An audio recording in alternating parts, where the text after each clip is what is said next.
Yeah, I can't hear. Okay, good evening, everybody. Hong Kong Free Press. We are at the University of Hong Kong in front of the Pillar of Shame, which you can see just behind me. Of course, this harrowing tribute to the Tiananmen Massacre dead is due to be removed from the University of Hong Kong campus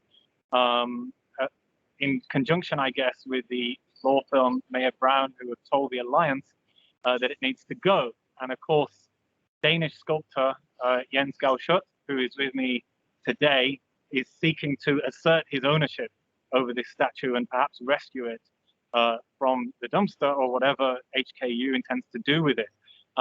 So Jens, perhaps you can tell us what's the latest news? Have you even heard back from HKU?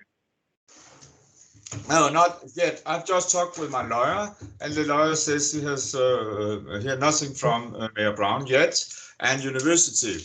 And we don't know. We only know from the press as Hong Kong Jews has saying they will go and make some law contact and discussion, but we haven't heard anything. This is a strange thing. I really don't know what happened then. But I can see the pillar still is there. I'm happy for that. What is the best case scenario that you're hoping for? And what, of course, is the worst case scenario that you are fearing at this stage? The worst case scenario is they destroy the sculpture. They take the sculpture down and then they'll destroy it. Of course, this is the worst case. The best case is this is okay. We could move it. If they don't want to have it there, we could move it. If it's their territorium, this is okay. So then we move it. But we need a lot of time to that because we need a lot of time to prepare where we should put it. And I think the second best scenario was, and when we move it, then we move it to another place in Hong Kong. I don't think it's a possibility, but it could be a possibility to put it another place. But I'm not sure about the security law. Is this allowed to put a sculpture in Hong Kong who has something to do with Tiananmen crackdown? I'm really not sure of the law system in Hong Kong. In my kind of, as I hear it, then it's not allowed to put anything in Hong Kong. Maybe it's not allowed to have a book about the Tiananmen crackdown. So I'm really afraid from your law system. The other part, the third one, and I think this is the most realistic, there's a way pack it down, I'll come over, take it down with a crane, put it in a container, and move it somewhere in Europe, maybe to Taiwan, maybe in Europe, maybe United States. We have a lot of possibility. And I would really love to put it somewhere and keep the memory of the Tiananmen crackdown. And if something happened, change the system changed maybe in Hong Kong, so a good way, then we'll put it back again. I understand it's been a bit difficult for you to keep up with just how rapidly things have happened in Hong Kong with the statue. Just in the space of a week, HKU demanding its removal and expected it to be off campus during two T8 force typhoons. During this time, you've been basically spending most of your day trying to campaign to rescue the statue. Can you talk about who you've been speaking to and the sort of global support and lawmakers that have arisen to try and resolve the situation? Yes, I have been written with everybody near in the world. I think I have been in CNN 2 or 3 times. I've just been in Atlanta to have a CNN interview. So at this Danish radio, I know the Danish government are trying to contact the Chinese embassy in Denmark to demand they will take care of this also if the Chinese embassy will do that. So there's a lot of connection and a lot of support. In Denmark and Europe and all over the world, I have ever seen so much. I have taken nearly 100 interviews with the international press and the whole media platform in Denmark. They are filled with this sculpture, and I think in big part of Europe also. And another thing is a lot of people are starting to ask Mayer Brown, because Mayer Brown, the lawyer from the Hong Kong University, this is an American firm. And now we know a lot of people in the United States are starting to attack them and say, why you do that? You are an American firm. You are going through directly against the American value. Even the Senate of the United States are going in this now. Lindsey has Lindsey Graham has taken make a state about this one and say to Maya Brown they must keep off this case because of this is not fair that international firm based in the United States are work to destroy the memory of the Tiananmen crackdown. So this is a part of nearly the criminal act to do that. If we look around today, and I think today is similar to yesterday, although it was still the typhoon yesterday, there must be 1 or 2 dozen people up on the staircase here and surrounding it, taking pictures, making videos. Some people trying to make a 3D model of it. And I see an artist. Oh, yeah. It may be Perry Dino behind me, who we'll try and go over to later. Basically trying to capture the final moments of the statue. Can you take us back to when you actually made it? What year was that? What kind of materials are involved? And ultimately, how did you get it over here in the first place? Because it seems that can't have been easy, and now you've got to do it in reverse. Yes. When you get over to Hong Kong for many years ago, 24 years ago, then we put it in the container, international ships transporting system. So it fit exactly into this container, and then we bring it to Hong Kong and put it up. On the moment now, this is much more difficult to take it down because of for a couple of years ago, I was to repair it in Hong Kong, and then I soldered that together. So now it's really difficult to split it up in 2 parts. You should know exactly where you should cut it. It's not so easy. Because of the construction inside maybe break or something like this when they move it. This is the reason I must go over and do it myself and help with the container and this kind of thing. And I will do that. This is okay. I will do that if it's necessary, but I need some time to do it. Well, you talk about visiting Hong Kong. I remember during 2008, during the Beijing Olympics, when this was painted orange. It used to be obviously more of a bronze color. And I think you came over to try and assist with that, and you found that you were denied entry. I think it was quite rare back then that particularly any European or artist would be turned away at the airport. Do you have any hope that you would even be allowed back in the security law era Hong Kong if you tried to? Bearing in mind, there's also 2 weeks quarantine because of COVID. Do you think you are banned from Hong Kong?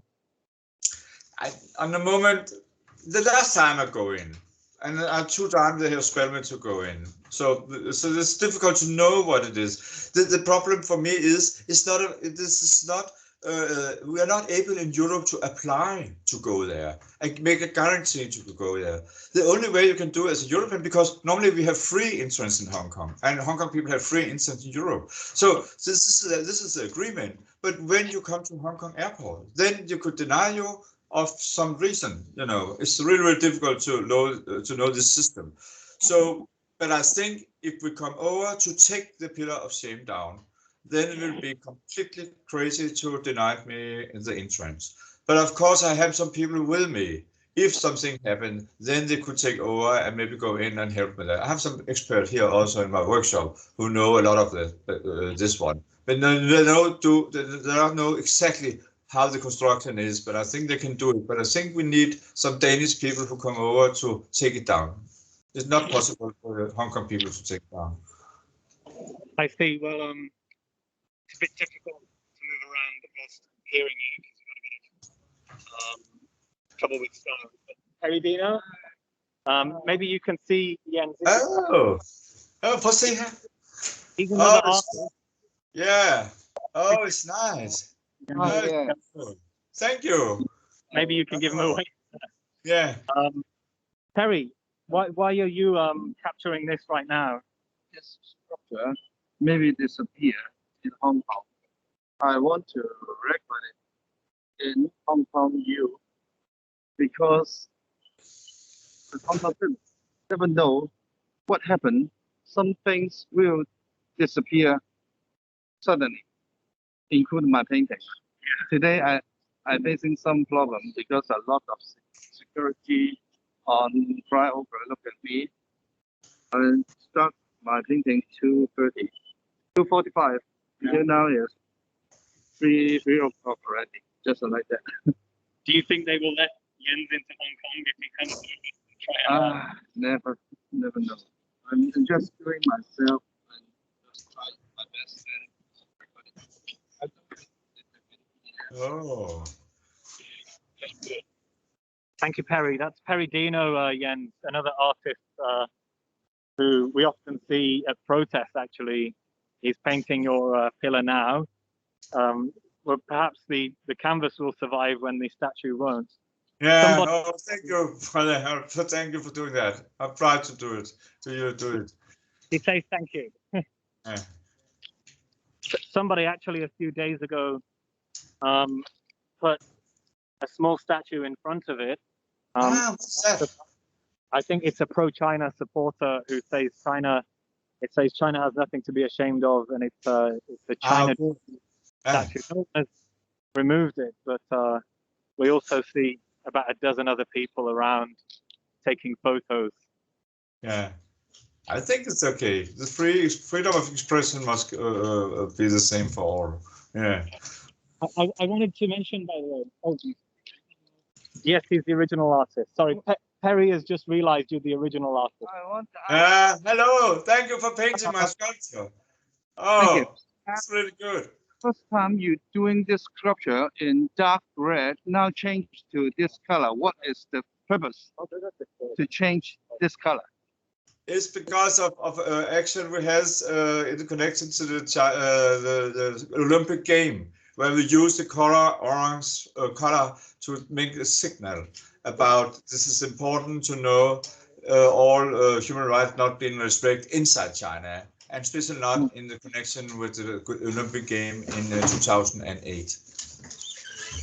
I think in this color, I can see more three-dimensional, and knowing that what is the Tiananmen Massacre before, dark red not easy to recognize the 3D effects. Now is best.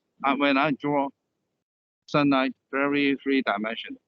I just thank you. I look forward to seeing that. Yeah. From Denmark. I'm the protest painter in Hong Kong. Hi, yeah, thank you very much. Hi. Good luck. Take care of yourself. That's Perry Dino, the protest artist. The penny just dropped that you're the actual artist, and he's very impressed that it was painted orange. I think that was the color of the resistance movement, the Free Tibet movement in 2008. Yeah. I recall. I mean, we're losing the light here, and we can see that Perry had some hassle from the security guards, and there's at least a couple looking down at her. I wanted to just mention another project of yours. Do you remember this? Yes. Don't feed your inner beast. Yes, it's an old one. I have put it there all over Europe. We have put "Don't feed your inner beast" around, and I have a lot of this in Hong Kong yet now, because it's using to exhibition in Hong Kong, but it never happened because of security law. But I have put them all over Europe to discuss how Europe also are under press for the refugees, and a lot of population in Europe react against the refugees. So also in Europe, I'm making criticisms about my own culture. I think there are a lot of problems. It's not only China and in Hong Kong there's a problem with the respect, the freedom of expression, and respect the human right. So this is about that. It is about you have a beast. We have all a beast inside. So it's about you should take care of the beast. Don't feed your inner beast. Don't feed your inner beast. And I remember you telling me about this as a reminder about free expression. And I think just a few people have them in Hong Kong. So at least there are some small Galschiøt, artworks which will still be. We should put them everywhere. It's a good idea. Well, thank you, Jens, for joining us. Here's a final shot. Who knows how long for? We'll be covering it closely, of course. But thanks again for joining us, and keep in touch. Yes, and thank you for getting me informed of what happened there. It's just now nice to see that at university. Thank you very much. Thank you, Jens. Bye-bye. Bye-bye.